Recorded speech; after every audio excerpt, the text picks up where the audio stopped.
Okay, we are going to talk about meditation and we're going to talk about just what it is and how to do it. Easy peasy. Okay, so in order for something to be meditative, you have to have a point of focus. So the Buddha says there are 3 meditative positions. There is sitting position. So you sit when you do a sitting practice, you sit when you eat, you sit when you're working, you're sitting, right? Then there is a lying practice. So you lie down when you're about to go to sleep, you lie down when you're tired, you lie down maybe when you're stretching, and then there is walking practice. So you could do walking meditation, or you could be like walking into the grocery store, you could be walking and talking on the phone, whatever it is. But he says meditation can happen at any moment, all the time, because there are 3 postures: sitting, lying, walking, and those are the 3 postures that the body takes at all times. So when you're in one of those positions, you have a point of focus. So if you're sitting in sitting meditation, it might be the breath, it could be body sensations, it could be a word. If you're in walking, it could be noticing your feet, each footstep on the ground. If you're in lying meditation, it could be the feeling of the body against the bed or the floor. It could also be doing body scanning, right? Point of focus. Then what happens? This is natural. There's nothing wrong with you if your mind wanders during meditation. So many people say, I can't meditate, I can't do it. No. You just don't know what meditation is. Your mind is going to wander. That is the point.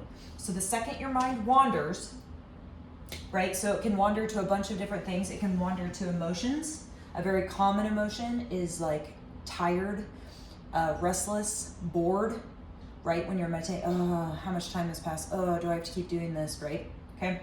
It can wander to those. It can wander to body sensations. We can have knee pain. We can have our belly grumbling. We can have our upper back hurt, like whatever, right?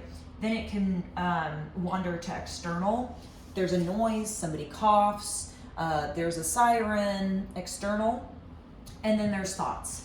So thoughts can be a single thought, or it can be a whole storyline. I have lost myself in meditation for like 15 minutes before, right? So it can go to a whole storyline.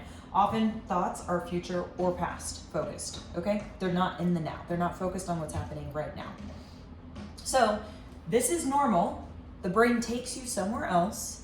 And then here is where the yummy part is. The second you have awareness that your mind has left the focal point, the breath, the body sensation, the word, the feet, right? The focal point.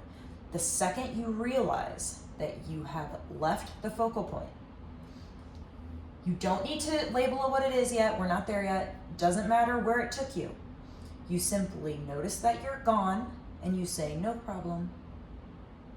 And then, like taking the hand of a small child, you lead yourself back to the focal point. Like take the hand of a small child, lead yourself back to the focal point. So you're focusing on the breath. Oh, you're gone. No problem. Gently take your hand, your own hand, metaphorically, gently guide your attention back to the focal point. Over and over and over again.